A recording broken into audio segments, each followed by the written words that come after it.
Amanda Knox spent 4 years in prison in Italy for a murder she did not commit. And tonight she explains why she went back.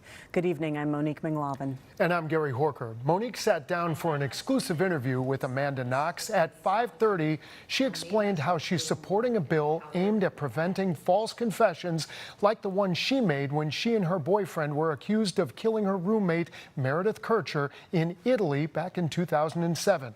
It changed her life. But Gary, now she has her life back. But when you get to Amanda Knox's home, this is what greets you right here. This is a ceramic piece, and it says Amanda and Raffaele are innocent in Italian. It sets the record straight before you set foot in her home, but it's actually not set. She knows for the rest of her life, for many people, that is not a statement, but a question. Apparently, a story about a American girl gone wild was more captivating than my innocence. Foxy Knoxy, she was called, far from innocent, a she-devil fueled by sex, drugs, and jealousy, responsible for the assault and murder of Meredith Kercher. Amanda Knox was young, smart, and pretty, and those became weapons against her. I remember my mom, the first time I saw my mom in prison, already she was saying, "This is getting really out of control. This is bigger than you." Foxy Knoxy really was her nickname. It came from her childhood. Go get him, Amanda! Knox played soccer. She was known to be quick and clever like a fox. That is not the version that burned like wildfire through the headlines. What is the inspiration? Well, an entitled American girl who got away with it. That's who Foxy Knoxy is. That is my legacy. And it's a lie. Prosecutors have continued to take aim at Knox's character. I could feel reporting from Italy as she was being released after 4 years in prison. Both are acquitted. That she was starting a different kind of sentence. The character of Foxy Knoxy was not going to go away, but preceded me into the free world. 11 years later, now living on Vashon Island. I'm proud of surviving what I went through. She still struggles for control over her own identity. Have you ever been tempted to change your name? No. It felt a little bit like pleading guilty, like there was something wrong with Amanda Knox, when it wasn't Amanda Knox who was at fault. What if I lost my passport? Amanda Knox has written her own best-selling book and continues to tell her own story. But when you've been judged and demeaned and vilified for so long, even if you know that it's all made up, you can't help but internalize it a little bit. And so I'm still undoing a lot of the psychological harm. And so she is navigating her own labyrinth. That's also the name of the podcast she hosts with her husband. This is where the magic happens. About all the ways people can try to find their way. Talking to everyone from LeVar Burton to the attorneys for sex offender Larry Nassar. And being candid about intensely personal subjects like getting pregnant. I remember being very excited to take out my IUD. And then having to get medicine after a miscarriage. The pharmacist has to ask you, have you ever used this before? Do you need help? And when I picked it up from the pharmacist, she looked at the sheet and she has said, "I'm sorry." No.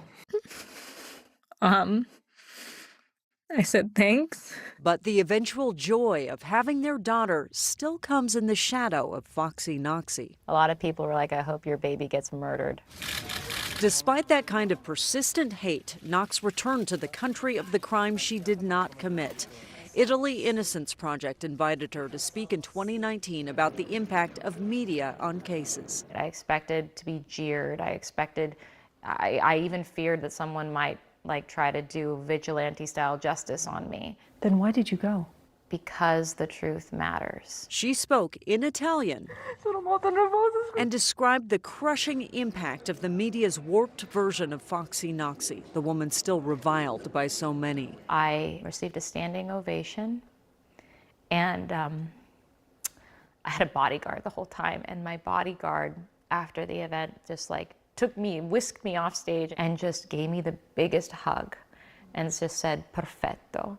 And I just started bawling. It was one of the most healing experiences of my life. The healing continues with her husband, Christopher Robinson, daughter Eureka, and with the family of exonerees she's now joined. One of the most beautiful experiences I've ever had since coming home from all this is meeting other wrongfully convicted people, because we are the only people in the world that we don't have to explain ourselves to. By staying involved with the Innocence Project and their work to get wrongful convictions overturned, she's gotten inspiration and true understanding. Do you feel like you owe your life to this cause or to other people who are in the same situation? It's tempting to feel that way, right? Because you do feel like you're one of the lucky ones. Lucky. Thrown in prison at 20. I spent 1,428 days in prison. Not knowing if she would ever get home, and almost 15 years later, still Foxy Knoxy. But I had a drill sergeant of a soccer coach. Not the one invented in the headlines. And I remember just keep on running, just keep on running. I remember I had that mantra in my mind the entire time. If you just keep going, you're gonna get somewhere. And so you're gonna find a way. Just keep trying. Boy, is that resilience or what?